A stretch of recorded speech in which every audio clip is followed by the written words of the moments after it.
안녕하세요. 저는 세상에서 제일 소중한 딸아이를 키우고 있는 40대 엄마입니다. 제 삶이 제가 아닌 아이 위주로 돌아가고 있을 줄이야. 예전엔 꿈에도 상상 못했었는데요. 아이보단 내 삶이 더 소중할 것 같다 생각했던 저도 막상 제 아이가 태어나고 나니 어쩔 수 없는 엄마가 되는 것 같습니다. 아이는 정말 제가 뭘 하든지 저만을 바라보고 사랑하는데요.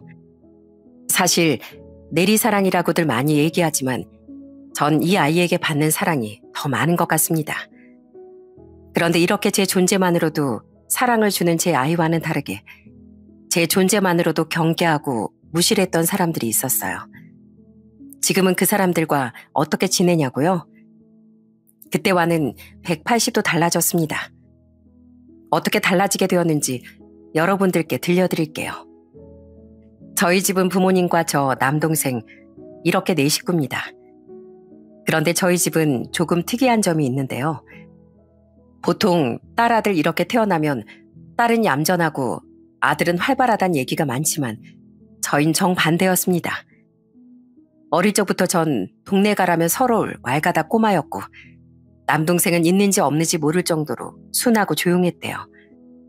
그래서 주말마다 아빤 남동생보단 저를 데리고 축구를 하러 가시곤 했습니다. 아빠가 그때부터 조기 축구를 매주 다니셨거든요. 은희야, 아빠 어때? 멋있지? 아빠가 오늘 골 넣어줄게. 아빠 축구 엄청 잘하는 거 알지? 우리 딸을 위해서 아빠가 꼭 골 넣는다. 그렇게 아빠랑 조기 축구를 같이 나가며 전 축구에 대한 매력에 푹 빠졌고 그렇게 자연스럽게 어릴 때부터 축구 선수에 대한 꿈을 꾸게 되었습니다. 그땐 정말 제가 축구에 재능이 많고 유명한 선수가 될 수 있을 거라고 생각을 했어요. 그래서 정말 하루에도 몇 시간씩 볼을 차고 연습을 하기도 했습니다. 엄만 그래도 제가 자주 다치고 그러니까 더 이상 운동을 하지 않았으면 좋겠다고 하셨어요. 그렇지만 아빤 절 누구보다 든든하게 응원해 주셨죠. 은희야, 너 오늘도 넘어져서 무릎 다 까였다며. 이제 그만하자. 자꾸 그렇게 다치는데 계속 축구가 하고 싶어? 엄마, 난 꼭 커서 유명한 축구 선수가 될 거야. 나 할 수 있어. 그래, 우리 딸. 아빠는 우리 딸이 꼭 축구 선수 될 거라고 생각한다. 아빠가 어떻게든 우리 딸 하고 싶은 거 다 할 수 있게 해줄게. 다치는 거 걱정하지 마. 여러 번 넘어져야 또 일어나는 법을 배우는 거지. 이렇게 자주 다치면서 배워야 금방 실력이 는다고. 그렇게 아빠의 응원과 엄마의 걱정 속에 전 열심히 축구를 했고 정말 중학교까진 축구 선수로서도 활발하게 활동을 했어요. 그렇지만 고등학교 진학을 앞두고서 전 걱정이 많아졌습니다. 사실 그때가 되면 현실이 점점 눈에 들어오거든요. 사실 전 남들에 비해 실력이 엄청 월등한 것도 아니었고 그저 일반인보다 조금 잘하는 정도였습니다. 선수들 사이에선 평범한 축에 속했죠. 거기다가 자주 부상을 입어서 경기에 뛰지 못하는 날들도 많았고 저 나름대로 슬럼프에 빠지기도 했습니다. 이러다간 평생 이 일을 하기엔 힘들겠다는 생각을 자주 하게 되었죠. 그러다 보니 고등학교에 진학하면서 전 축구 선수의 꿈을 포기하게 되었어요. 그땐 현실적으로 그럴 수밖에 없어서 참 마음이 안타깝고 힘들었어요. 그런 제 마음을 달래준 건 바로 저희 부모님이셨습니다. 은희야, 원래 꿈은 바뀌는 거야. 아빠는 어릴 적 꿈이 뭐였는지 알아? 아빠는 화가가 되는 게 꿈이었어. 그치만 지금은 더 행복해. 우리 은희랑 은석이랑 이렇게 행복하게 잘 지낼 수 있으니 얼마나 행복하니? 그러니까 너무 속상해하지 말거라. 그래, 은희야. 지금까지 네가 얼마나 열심히 해왔는지 알아. 그치만 엄마 아빠 네가 축구를 지금까지 이렇게 해온 것처럼 다른 일에도 열정을 갖고 잘할 수 있을 거라고 생각해. 그러니까 우리 다 같이 찬찬히 찾아보자.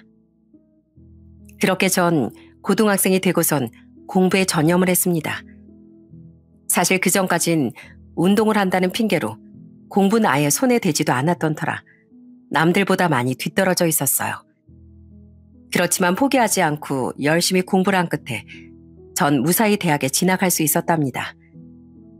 대학교는 지방에 있는 곳으로 가게 되었고 졸업 후엔 서울로 올라와 작은 회사에 취직을 했어요. 취직을 했을 때 엄마 아빠가 얼마나 기특해 하시고 기뻐하셨는지 모릅니다. 운동만 할 줄 알았던 제가 그렇게 밥벌이를 하게 되니 저 스스로도 정말 뿌듯하고 기쁘더라고요. 그렇게 열심히 직장 생활하던 중 30대 중반의 한 남자를 만나 결혼을 하게 되었어요. 그때 만나던 남자는 대외적으로 정말 활달하고 여기저기 활동하는 걸 좋아하는 저와 비슷한 성격이었어요. 워낙 모임도 많고 사람들과 두루두루 어울리는 걸 좋아하는 편이라 결혼을 하고서도 서로 잘 맞고 잘 지낼 수 있을 거라 생각을 했습니다. 그런데 이게 웬걸요? 호탕하고 배포가 크다고 생각했던 남편은 세상 찌질하고 속 좁은 사람이었더라고요. 특히나 제가 무슨 모임이라도 가려고 치면 아주 꼬치꼬치 캐묻고 어떻게든 안 보내려고 안달이었어요. 여보, 나 이번 주말에 모임 있는 거 알지? 저번에도 나 안 나가서 다들 보고 싶어해. 결혼하고서 통 못 봤잖아.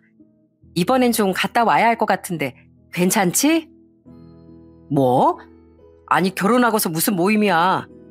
다른 여자들은 결혼하면 주변 모임들 싹 다 끊는다던데 어떻게 당신 아예 정반대로 하고 있어? 그래서 그 모임에 남자들은 얼마나 오는데? 결혼하고서 갑자기 하는 모임도 아니고 그게 무슨 소리야. 남자 회원도 있지만 한두 명이고 나머진 다 여자인 거 뻔히 알면서 벌써 몇 년째 이혼 모임인데 거길 가지 말라는 거야. 당신은 지난주에도 지지난주에도 모임 갔다 왔으면서 왜 나한테 그래? 남자랑 여자랑 같아? 남자의 사회생활 돼야 하고 그러니까 가는 거고 여자들은 솔직히 수다 떨러 가는 거잖아. 하여간 그럼 갔다가 밥만 먹고 와. 그거 아니면 못 가. 남편은 하나부터 열까지 제 생활에 간섭을 하고 컨트롤을 하려고 하더군요. 분명 연애를 할 때는 그런 모습 한 번 보이지 않았던 사람이었는데 갑자기 왜 그러는지 이해가 되지 않았어요. 그런데 더 이상한 건 따로 있었습니다. 제 사생활에 대해선 사사건건 다 알아야 했지만 본인 사생활에 대해선 아무런 말도 저에게 해준 적이 없었어요. 심지어 저에게 월급조차 투명하게 밝혀본 적이 없었죠. 결혼하고서 원래 통장 하나에 월급을 싹 모아 관리를 하기로 했는데 남편이 워낙 셈에 밝아서 남편한테 맡겼었거든요. 그런데 그 내역을 저한테 제대로 공개를 안 하는 겁니다. 여보, 이번에 공과금 다 제하고 얼마나 남았어? 저축 하나 더 들면 어때? 우리 전세 만기되면 그냥 집 마련하는 것도 괜찮지 않아? 나도 내역 궁금한데 좀 보여줘. 에이, 그걸 봐서 뭐래. 내가 알아서 잘 정리하는데. 그리고 통장 하나 더 가입해봤자 뭐 하겠어. 우리 둘이서 벌어서 뭐 대단하게 많이 버는 것도 아니고. 내가 알아서 할게. 그런 게 어딨어. 부부가 같이 관리하는 거지. 얼른 보여줘봐. 다음에 정리해서 보여줄게. 그냥 통장 내용만 보여주면 정리 안 되고 좀 그렇잖아. 그리고 내 사생활도 있는데 그걸 또 왜 보려고 그래. 다음에 꼭 보여줄게.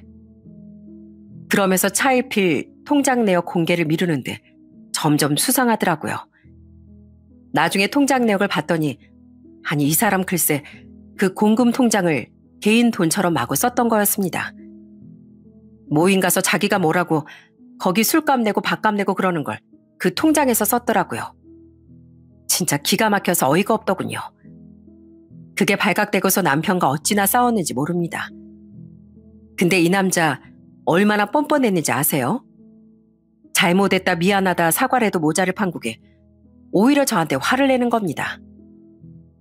아이 솔직히 내가 하는 모임은 내 직업에도 도움되고 좋으니까 하는 거잖아.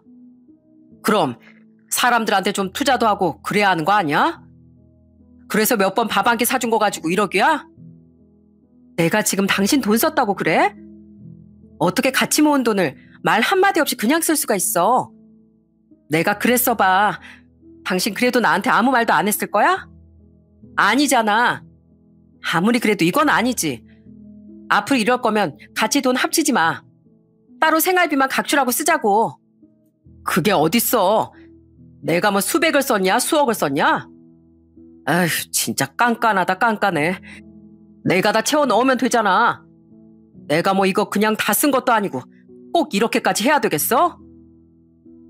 방귀 낀 놈이 성낸다고 남편이 화를 내는 모습을 보면서 정말 너무 황당하고 어이가 없더라고요. 이것만 있었으면 전 그런 결단을 안 내렸겠죠. 문제는 이것뿐만이 아니었어요. 남편은 술을 어찌나 좋아하는지 거의 매일같이 사람들을 만나 술을 마시곤 했습니다. 물론 저도 사람들 만나는 걸 좋아하니 이해는 할 수 있었어요. 그렇지만 술을 마셔서 일정에 지장을 주면 안 되는 거 아닌가요? 하루는 주말에 친정엄마 생신이라 일찍 친정으로 가기로 약속했는데 그 전날 부어라 마셔라 미치도록 술을 마신 남편은 결국 숙취 때문에 아침에 일어나지도 못하더라고요. 여보, 일어나. 그러게 내가 어제 술 그렇게 마시지 말라고 했지? 당신 오늘 우리 집 가는 거 몰라? 아니, 뭐 하는 거야? 어서 일어나. 은희야, 나 토할 것 같아. 토고 자시고 이따가 얘기하고 일단 일어나서 씻어. 차에서 토를 하던 가서 하던. 아니, 이게 대체 몇 번째야? 저번 주에도 당신 술 마시고 속 안 좋아서 못 갔는데 오늘은 가야지. 아휴, 미안한데 나 도저히 못 가겠어. 일어나지도 못하겠다고. 그냥 당신 혼자 가면 안 될까? 나 조금만 더 자다가 점심 전에 꼭 갈게. 결국 그날 남편을 놔두고서 친정으로 향했습니다. 남편은 꼭 점심 전까진 오겠다고 했지만 당연히 오지 않았어요. 심지어 남편은 그 다음 날도 숙취가 가시지 않아 내내 침대에 한 몸이 되어 누워 있었습니다. 그 꼴을 보자니 진짜 속이 터지고 열불이 나고 화가 나더라고요. 그나마 다행이라고 해야 할까요? 저희 집에만 이런 게 아니라 본인 집 시댁 행사가 있을 때도 마찬가지였습니다.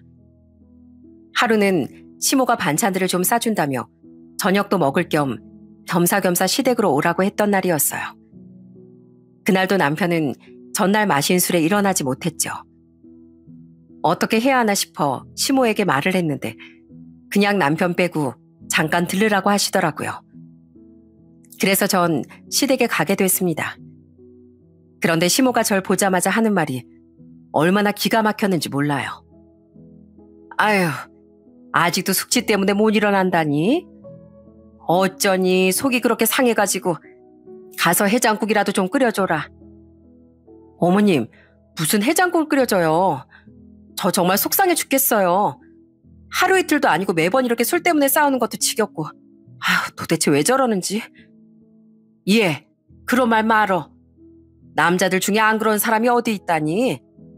사회생활하면서 술 마시는 건 어쩔 수 없는 거지 뭐. 그래도 우리 아들 얼마나 착해. 지금도 일 안 하고 집에서 놀기만 하는 남자들이 얼마나 많은데. 걔가 원래 밖에서 사람들 만나면서 스트레스를 풀어야 하는 애야. 근데 너랑 결혼하고서 그렇게 꼬박꼬박 집에도 들어가야 하니? 걔가 얼마나 스트레스겠니? 안쓰럽다 생각하고 잘해줘라. 네가 그럴수록 걔는 더 밖으로 도는 거야. 이거 반찬 가서 저녁에 잘 챙겨주고. 알았지? 시모의 말을 들으며 정말 어이가 없더라고요. 남편도 남편이지만 아무리 그래도 자식이 잘못을 하면 혼을 내거나 한 소리를 하거나 그래야 하는데 오히려 감싸고 도는 시댁을 보면서 진짜 참을 수가 없더라고요. 결정적으로 남편은 다투기만 하면 며칠째 집에 들어오지 않았어요. 사람이 싸우면 서로 얘기를 해서 오해를 풀거나 사과를 하거나 그래야 하는데 아예 제 연락도 싸그리 다 무시를 하고 집에도 안 들어오니 정말 답이 없다 싶더라고요. 결국 전 이대로는 안 되겠다 싶었습니다. 남편에게 마지막으로 헤어지자는 통보를 했죠. 이건 정말 예의가 없는 짓이잖아요. 그런데 역시나 남편은 제 그 말도 귓등으로 듣지 않더라고요. 제 말이 마치 장난인 듯 생각을 하는 듯 보였습니다. 그래서 전 정말로 이혼 서류를 싹 다 작성을 해 남편에게 말을 했어요. 도장만 찍으면 우린 애도 없으니 바로 이혼할 수 있다고요. 그랬더니 그제서야 미안하다며 자기가 잘못했다고 사과를 하는 겁니다. 정말 어이가 없죠? 그렇지만 제 마음은 이미 다 확정이 된 상태였어요. 제가 그렇게 완강하게 나오니 남편은 결국 시댁으로 들어갔습니다. 그랬더니 시댁에도 아주 난리가 났어요. 저한테 전화가 와서 시모는 폭언을 쏟아붓기도 했습니다. 너, 네가 이혼하자고 했다며? 어디서 감히 네가 이혼을 하자고 해? 너 당장 와서 무릎 꿇고 잘못했다고 빌어. 그러지 않으면 너 나중에 취소해도 난 널 며느리로 안 받아들일 거다. 어떻게 네가 감히 우리 아들 너 아니어도 만날 여자 한 트럭이야, 한 트럭. 그런데 어떻게 네가 감히 이혼을 운운해? 네가 그러면 우리가 뭐 무서워할 줄 알았어? 아니요, 무서워라고 말한 거 아니에요. 저 정말 이혼할 거고요. 아드님 만날 여자 많다고 하셨으니 더 다행이네요. 제발 소송 안 하고 빨리 끝날 수 있게 도장 좀 찍어달라고 전해주세요. 전 그러고 전화를 끊어버렸습니다. 정말 오만정이 다 떨어지더라고요. 끝까지 자기들만 잘났다고 행동을 하니 있던 정 없던 정 다 떨어질 수밖에 없었죠. 그렇게 이혼을 하고 나니 진짜 다른 사람은 만날 생각도 안 들었습니다. 그 뒤론 일만 열심히 하면서 살았어요. 그래도 이혼을 하면서 받은 스트레스 때문인지 마음이 좋지 않을 땐 운동도 하면서 그렇게 잘 살기 위해 애쓰며 노력했습니다. 다시는 결혼이라는 건 상상도 하지 못하는 일이라고 생각했어요. 그런 저에게 운명의 남자가 나타난 건 제가 이혼을 한 뒤 7년 후였죠. 지인의 소개로 만나게 된 그 사람은 저와 같은 처지의 돌싱이더라고요. 그 사람은 일밖에 모르는 공무원이었는데 전 아내가 바람을 피워서 이혼을 했습니다.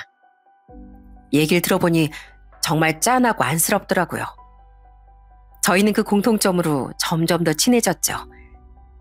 처음엔 그저 아는 사람으로 친하게 지내려고 했는데 같은 아픔이 있다는 것뿐만 아니라 서로 취미부터 식성, 좋아하는 드라마까지 싹 다 비슷하더라고요. 서로 알아가면 알아갈수록 점점 더 서로에게 마음이 생기게 되었고 그렇게 연애를 하다 늦은 나이에 아이가 생겨 저희는 결혼을 하게 되었습니다. 사실 전 처음에 결혼을 하고서 조금 걱정이 됐어요. 첫 결혼에 대한 실패가 제 마음에 자꾸만 남아있었거든요. 그런데 제 그런 걱정은 기우였어요. 시댁 식구들은 하나같이 다 너무 좋았습니다. 남편이 어쩜 그렇게 마음이 여유롭고 편안하나 했더니 다 시부모님을 닮았더라고요. 시부모님은 정말 교양 있으시고 여유가 넘치셨고 늘 절 따뜻하게 안아주시고 배려하시는 분들이었습니다. 그리고 시동생, 막내 시동생도 남편을 잘 따르고 예의 있고 경우 있는 사람들이었어요. 결혼을 할 때 아무리 저희가 40대라고 하더라도 혼전 임신을 했다는 게 죄송하기도 했습니다. 그런데 시부모님은 오히려 절 항상 복덩이라며 너무 좋아하셨어요. 시댁에 가면 남편보다 절 더 반가워하실 때가 많았죠. 우리 큰며느리 왔어? 아유, 우리 복덩이 몸은 괜찮고? 그래, 입덧은 없니? 괜히 우리가 귀찮게 하는 거 아닌지 모르겠다. 아니에요, 어머님. 저 다행히 입덧도 없고 음식도 잘 먹고 있어요. 엄마는 아들을 안 보이세요? 어떻게 결혼하니까 아들보다 며느리를 더 반가워하세요? 나 지금 좀 서운하려고 하는데. 당연하지. 우리 며느리는 우리 집 복덩인데 당연히 반갑지. 은희야, 힘들면 언제든지 얘기해. 먹고 싶은 거 있으면 언제든지 말하고. 원래 임신하고서 먹고 싶다는 건 꼭 먹어야 한다더라. 그러니까 주저하지 말고 말해. 네, 어머님, 감사합니다. 처음부터 절 너무나도 예뻐하고 사랑해 주시는 시부모님을 만날 때면 정말 제 마음이 따뜻하고 좋았어요. 솔직히 남편을 통해서 만나게 된 사람들이잖아요. 그러다 보니 한편으론 좀 어색하고 어쩌면 마음에 들지 않을 수도 있는데 시부모님은 그런 마음이 전혀 없이 오로지 저 자체를 존중해주고 사랑해주셨어요. 그런 시부모님을 닮은 남편 또한 저희 집에 정말 잘했고요. 특히나 아빠와 남편은 운동으로 정말 죽이 잘 맞았습니다. 아버님, 이번 주말에 저랑 한번 등산 가셔야죠. 요즘 산에 꽃이 엄청 많이 폈다더라고요. 아버님 모시고 제가 등산 갈게요. 오, 그런가? 자네 그럼 주말에 나랑 등산할 수 있어? 안 그래도 요즘 온몸이 찌뿌둥했는데 자네랑 한번 등산 가야 되겠구만. 자네 등산 코스 알지? 등산 갔다가 나는 사우나 가는데 그것도 괜찮나? 아유, 그럼요. 아버님이랑 같이 가면 어디든지 괜찮습니다. 아버님이 가고 싶은 곳으로 가시죠. 그래, 내가 이거 사위 자네 덕분에 오랜만에 등산도 가고 좋구만. 저희 집에도 잘하는 남편에게 정말 감사한 마음이 들더라고요. 저 또한 그런 모습들을 보면서 시댁에 잘하려고 노력했고요. 그런데 시댁 식구들 중 저는 좀 어려운 사람들이 있었어요. 그건 바로 동서들이었는데요. 시동생들은 저희보다 일찍 결혼을 했는데 동서와 막내 동서를 딱 봤을 때 벽을 두고 있다는 게 너무 느껴졌습니다. 처음엔 동서들이 저한테 잘 말도 안 걸더라고요. 그래서 전 친해지려고 더 노력을 했습니다. 다 같이 모여서 밥을 먹을 땐 동서들에게 더 신경 써서 말을 걸곤 했어요. 동서, 대학병원 간호사라면서요. 진짜 일하느라 바쁘겠네요. 막내 동서도 세무사니까 요즘 시기에 진짜 바쁘죠? 네. 네, 그렇죠. 그런데 동서들은 제가 아무리 친해지려고 말을 걸어도 다들 단답형으로만 말을 하더라고요. 오히려 시모가 그런 동서들을 보면서 나중에 절 위로해주곤 하셨어요. 이해, 너희 동서들이 저러는 거 너무 신경 쓰지 말거라. 아까 좀 민망했지? 걔들이 낯을 좀 가려서 그래. 시간이 지나면 차차 친해지고 좋아질 거다. 그런 시모의 말을 들으면서 전 시간이 답이겠거니 생각을 했습니다. 그러다 임신 초반에 유산기가 심해지면서 결국 전 직장을 그만둬야 했어요.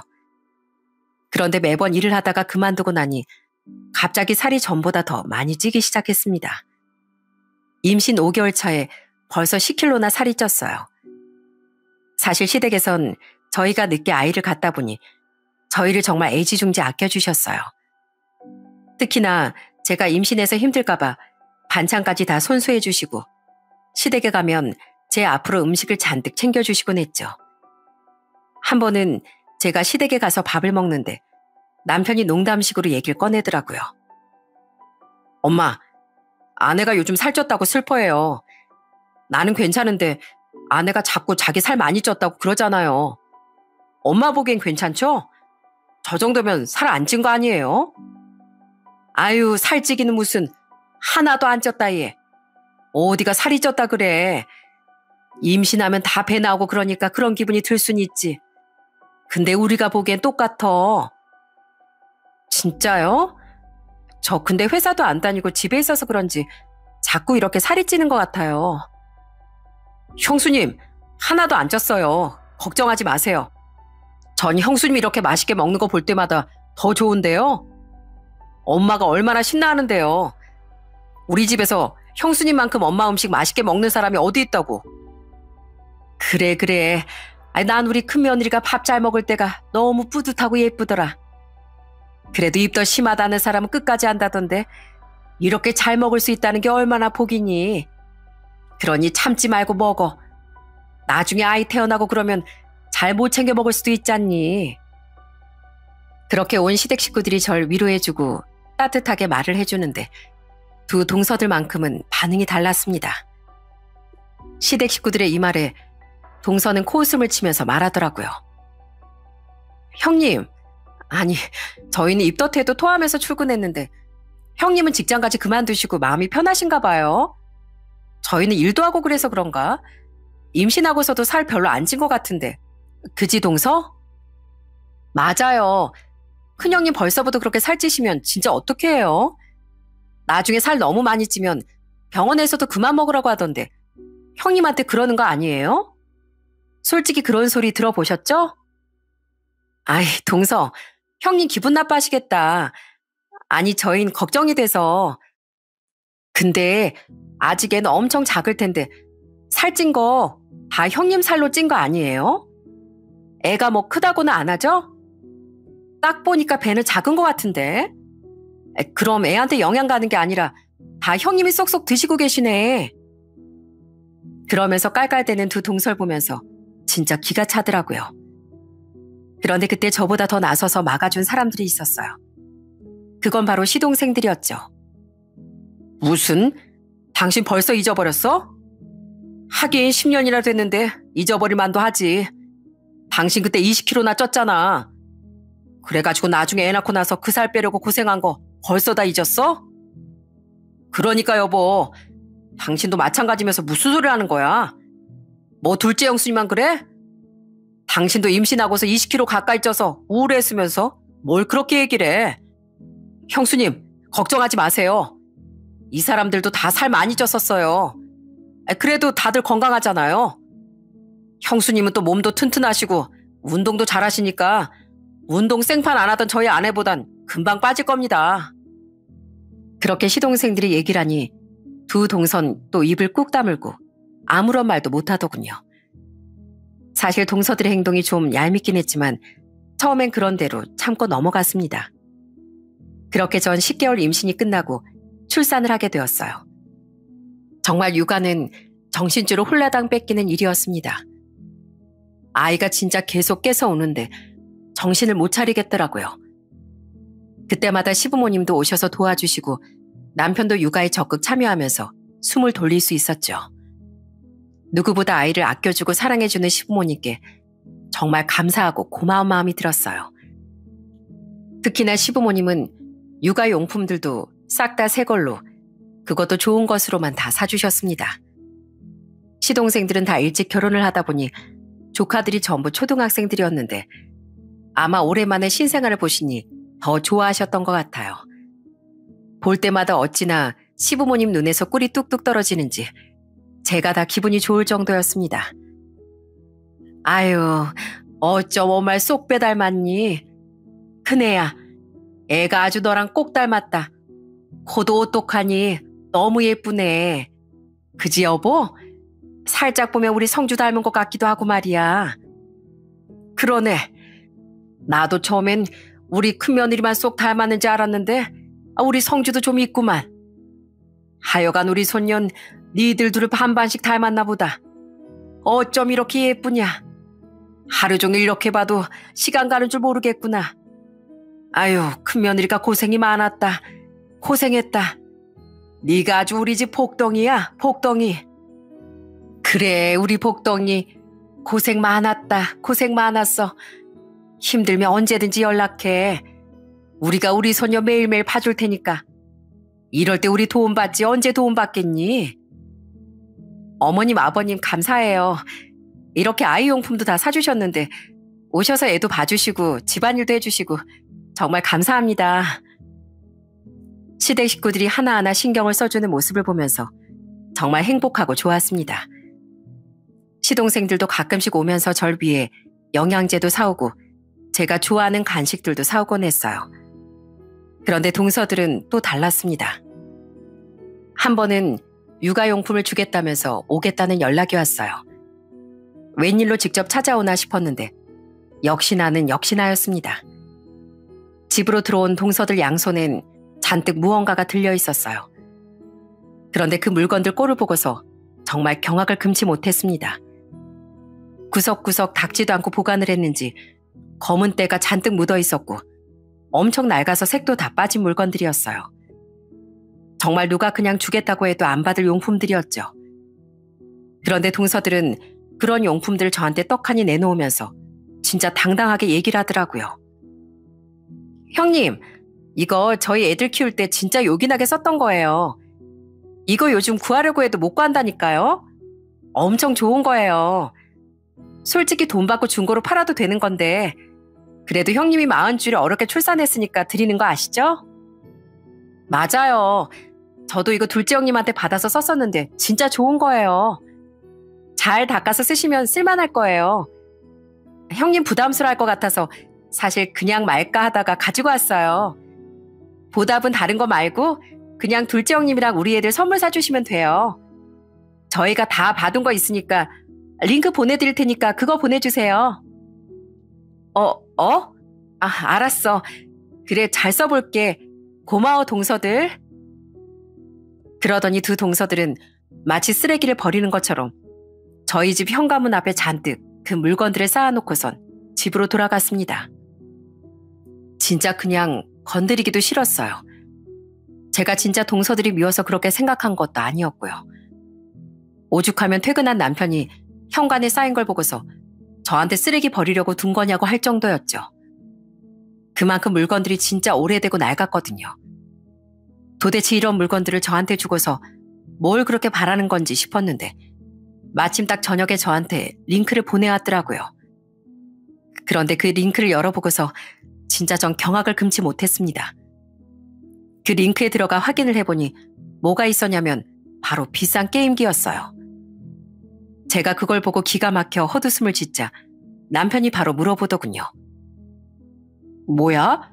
당신 왜? 뭘 보고 그렇게 웃는 거야? 여보, 사실은 오늘 낮에 동서들이 우리 집에 왔다 갔거든. 저 현관 앞에 있는 거. 그거 동서들이 놔두고 간 거야. 뭐? 저 쓰레기 같은 거? 저걸 재수 씨들이 놔두고 갔다고? 그게 무슨 소리야? 저거 쓰레기 아니야?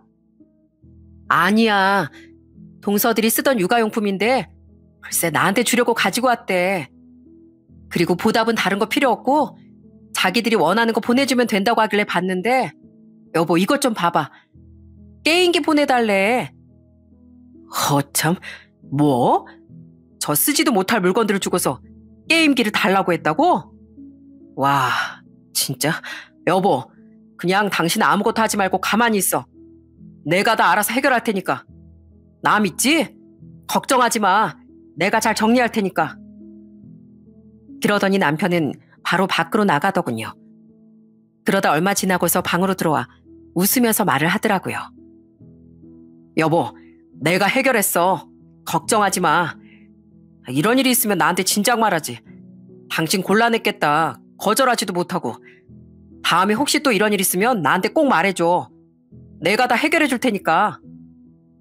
뭐야, 어떻게 해결했는데? 동생들한테 전화했지 뭐. 아니 근데 전화해보니까 걔들도 다 모르고 있더라고.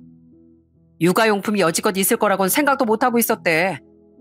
근데 그걸 가지고 여기 왔다고 하니 다 경악하더라. 그게 몇 년 전인데? 그리고 그것도 여기저기 다 빌려주고 하면서 엄청 낡았을 텐데 그걸 어떻게 가지고 왔대? 아무튼 내가 잘 얘기했고 선물도 전혀 걱정하지 마. 내가 딱 좋은 걸로 보냈어. 선물로 보냈다고? 뭘 보냈는데? 아, 요즘 찾아보니까 초등학생 추천 책들이 있더라고. 그거 싹 다 사가지고 보냈지. 그렇게 자식을 귀하게 생각하는 엄마들이면 더 좋아할 거야. 게임기보다 낫지 뭐. 그러면서 시익하고 웃는데 그때 남편 표정이 얼마나 뿌듯해 보였는지 모릅니다. 그 뒤로 동서들은 연락도 없고 찾아오지도 않았어요. 저도 아이가 어리다 보니 애를 돌보다 보니 신경을 쓰지 않았고요. 그러다 일이 터진 건 재혼의 첫 명절이었습니다. 처음엔 시부모님이 아이도 아직 어리고 저도 힘드니 오지 말라고 만류를 하셨어요. 그렇지만 먼 거리도 아니고 거기다가 애도 이제 돌이 다 되어가니 가는 게 좋을 것 같다는 생각이 들어 시댁으로 향했습니다. 시댁 문을 열자마자 시모는 불이 나게 제 등을 토닥이며 방으로 절 이끄시더라고요. 아유, 오지 말라니까 왜 괜히 힘들게 왔어. 고생했다, 고생했어. 피곤하지? 음식은 다 했으니까 걱정하지 말고 좀 쉬거라. 여기 작은 방 싹 다 치워놨어. 에이, 어머님, 그래도 저도 해야죠. 아이도 마침 자고 있으니까 제가 가서 도울게요. 저 뭐부터 할까요? 됐다, 됐어. 성주도 있고 시동생들도 있고 동서들도 있는데 무슨 걱정이야. 넌 들어가서 쉬어. 네 동서들도 애 낳았을 땐 애들 어느 정도 크기 전까진 명절 때 아무것도 안 했어. 그러니까 걱정하지 말고 들어가서 쉬고 있거라. 그렇게 전 시모의 말에 방에 들어가 아이와 같이 쉬고 있었습니다. 그런데 얼마 뒤 방문이 슬쩍 열리더니 동서들이 갑자기 들어오더라고요. 그러더니 저한테 앞치마를 던지며 말을 하는 거였습니다. 형님, 여기서 뭐 하세요? 저희는 다 밖에서 일하는데 형님만 지금 방에서 쉬고 계시는 거예요? 이건 아니죠. 형님도 똑같은 며느리인데. 아, 알았어. 아니, 난 어머님이 방에서 자꾸 쉬라고 하셔서. 그래, 나도 나가지 뭐. 저희가 이렇게 오기 전에 진작에 나오셔야죠. 아무리 어머님이 쉬라고 해도 방에 그냥 있는 며느리가 어딨어요. 저흰 여지껏 명절에 쉰 적이 없어요. 그래? 내가 듣기엔 어머님이 동서들도 애들 크기 전까진 방에서 내내 쉬었다던데? 누가 그래요? 어머님이 그러세요? 그냥 하시는 말이지. 아무튼 솔직히 저희는 밖에서 일도 하고 바쁘게 지내면서도 이렇게 명절에도 일하잖아요. 근데 형님은 다르잖아요. 사람마다 다 전공이 있는 거 아시죠? 형님은 그쪽 전공이 주부니까 그쪽이 더 잘하시겠네요. 저희는 할 만큼 했으니까 형님 전공 살려서 이제부터 하세요. 저는 동서의 얘기에 진짜 너무 황당했어요. 그동안 그래도 서로 가깝지도 않고 잘 모르니까 전 예의를 지키려고 노력을 했던 거였는데 도저히 이젠 안 되겠다 싶었어요. 이 두 동서가 무슨 마음으로 저한테 이러는지 알아야 되겠다는 생각이 들었죠. 가만히 그냥 받아주다간 나중엔 진짜로 밑도 끝도 없이 절 무시할 것 같았거든요. 그래서 전 동서의 말을 듣고 코웃음을 치면서 거실로 나왔습니다.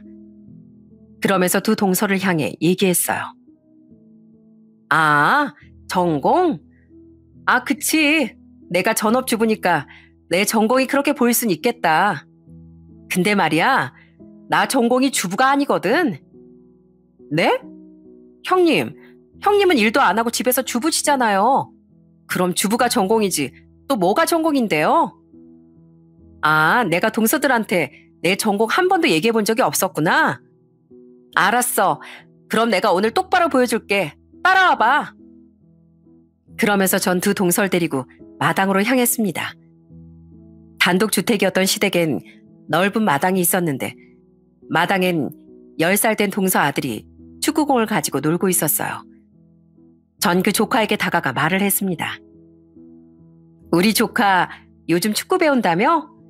축구 선수가 꿈이라고 했나? 네, 큰엄마. 저 커서 축구 선수 될 거예요. 그래? 그럼 우리 조카 이 큰엄마가 축구 좀 알려줄까? 그리고 전 조카의 축구공을 드리블하며 이곳저곳 마당을 뛰어다녔습니다.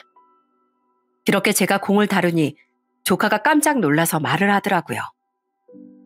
우와, 큰엄마, 어떻게 그렇게 축구를 잘해요? 큰엄마 축구 해봤어요?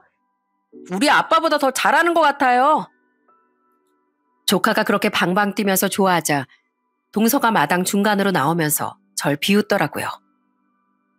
우리 시우가 이렇게 마음이 착하네. 큰엄마 기 살려주려고 그렇게 말하는 거야? 근데 시우야, 이 정도는 다 기본이야, 기본. 그 정도의 학교에서도 배우고 그렇지 뭐. 형님, 고작 이거 한다고 저희한테 전공을 보여준다고 하신 거예요? 뭐 운동 좀 한다고 저희한테 자랑하시려고요? 네, 잘 봤습니다. 잘 봤으니까 이젠 들어가서 주방 일 좀 하세요. 아니, 이거야 몸풀기지. 동서, 그러면 이 정도는 기본이라고 했으니까 공 받는 건 할 수 있겠지? 한번 해볼래? 그러면서 전 축구공을 동서를 향해 뻥 하고 차버렸습니다. 그런데 그때 동서는 공을 아예 받지도 못하고 그 자리에서 화들짝 놀라 소리를 지르며 피해버리더라고요. 깜짝이야. 말을 해야죠. 난 이렇게 주는 줄 몰랐잖아요. 말을 하고 시작을 해야지. 그렇게 갑자기 주면 어떻게 해요? 아, 그래? 그럼 이렇게 한번 받아봐. 자. 그러면서 두 번째로 전 아까보다 좀 더 힘을 빼 슬쩍 공을 찼습니다. 그런데 그 공을 발로 차야 하는데 동서는 발로 받지도 못하고 그대로 허벅지에 맞았어요. 그러더니 갑자기 동서가 자리에 주저앉아 소리를 쳤습니다. 아우, 이게 뭐야? 왜 이렇게 세게 차요? 아우, 허벅지야. 공을 그렇게 세게 차는 사람이 어딨어요? 미안해, 동서. 나 전공 축구야, 축구. 내가 동서한테 보여주러 가다 보니까 내가 아까 말했지? 내 전공 보여준다고. 뭐요? 축구요? 그러면서 전 두 동서들을 향해 다가가 제 다리 근육을 보여줬어요. 두 동서는 제 근육을 보더니만 깜짝 놀라더군요. 사실 전 축구 선수는 그만뒀지만 평생 운동을 끊어본 적이 없었거든요. 축구뿐만 아니라 온갖 운동을 하면서 근력은 누구보다 자신이 있었거든요. 그러니 제 근육을 보고선 동서들이 놀랄 수밖에 없었죠. 뭐야, 이게 사람 근육이야? 아니, 형님, 언제 이렇게 근육을 키우셨어요? 그렇게 놀라하는 두 동서들을 보면서 웃고 있을 때 그 모습을 시부모님이 멀리서 보고 계셨더라고요. 그러더니 웃으면서 저희를 향해 오시며 두 동서들에게 얘기를 했습니다. 자, 봤지? 네 형님 무시하면 이제부터 큰일 나는 거야. 그 다리를 어떻게 이길 거니? 앞으로 형님 대접 제대로 해야 되겠지? 그러니 알아서들 잘하거라. 알겠니? 여지껏 네 형님이 참아줬다는 거 알겠지? 네, 알겠습니다. 두 동선 기가 죽은 듯 말을 했습니다. 사실 그전 애기 용품 사건부터 남편은 시댁에 이런 일이 있었다며 다 얘기를 하고 있었던 거였어요. 그래서 시부모님도 어느 정도 동서들의 행동을 알고 계셨던 거였고요. 명절을 잘 끝내고서 다 같이 모여 맥주 한 잔을 마시며 얘기를 나누는데 그때서야 동서들이 조심스럽게 얘기를 하더라고요. 사실 저한테 그렇게 모질게 군 이유가 있었답니다. 형님, 미안해요. 솔직히 형님을 잘 몰라서 그랬어요. 정말 미안해요. 네, 죄송해요, 큰형님. 저도 큰형님을 오해했었어요. 실은 큰아주버님 전에 결혼하셨었던 분, 예전 형님이 진짜 저희 쥐잡듯이 잡았거든요. 맞아요. 그때 형님이 저희 무슨 일 있을 때마다 불러내고 시키고 막 그랬어서 저흰 그때 시집 온 지 얼마 안 돼서 아무튼 그래서 이번에도 또 똑같은 상황이 올까봐 저희가 좀 오바했어요. 정말 죄송해요. 뭐? 아무리 그래도 그럼 동서들이 나한테 말을 했어야지. 나를 잘 알지도 못하면서 그랬다는 거야? 네, 그때 너무너무 힘들었어서 기선제압 먼저 하면 안 그럴까봐 그랬어요. 정말 미안해요, 형님. 동서들은 그렇게 저에게 사과를 했습니다.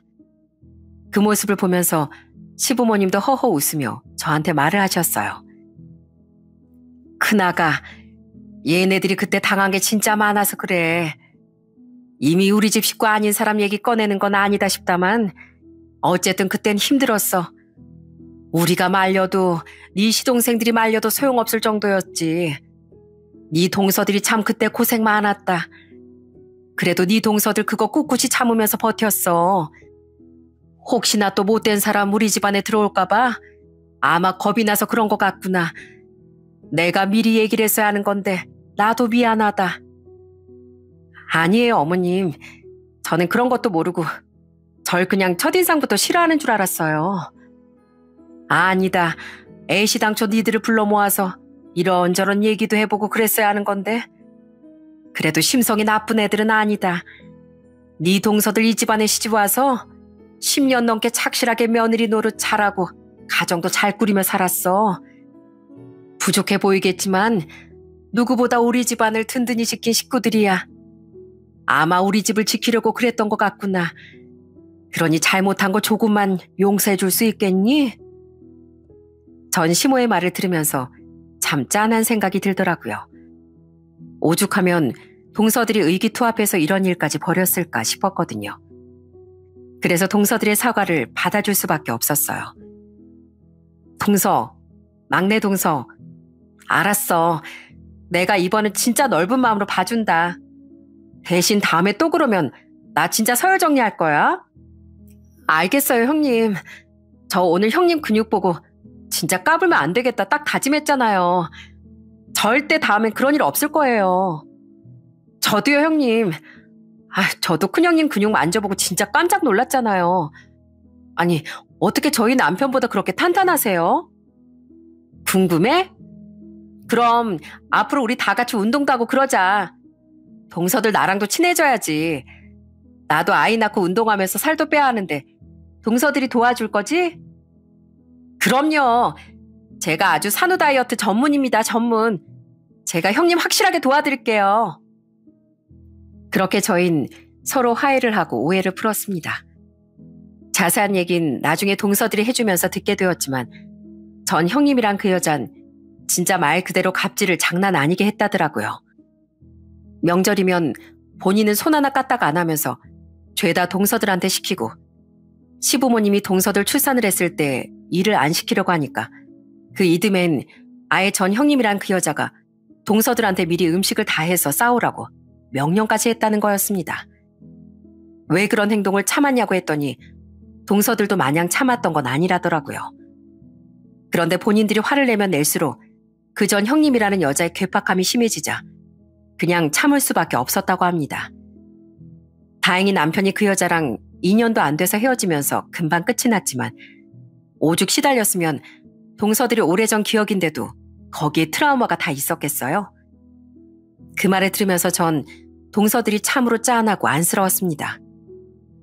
그 뒤로는 저는 동서들과 사이가 더더욱 가까워졌어요. 사실 고부관계보다 더 어려운 게 형님 동서 관계라고 하는데 전 너무나 좋은 동서들을 만나 여러모로 도움을 많이 받고 있습니다. 특히나 제가 도움을 많이 받는 것 중 하나가 바로 아이 육아예요. 동서들은 이미 출산을 한 지 거의 10년이 넘었으니 제가 힘들 때 도와달라고 요청을 하면 아주 능숙하게 애를 봐주곤 합니다. 딱 현관문을 열고 동서들이 들어오면 진짜 마치 천사가 집에 강림한 기분이 들 정도라니까요.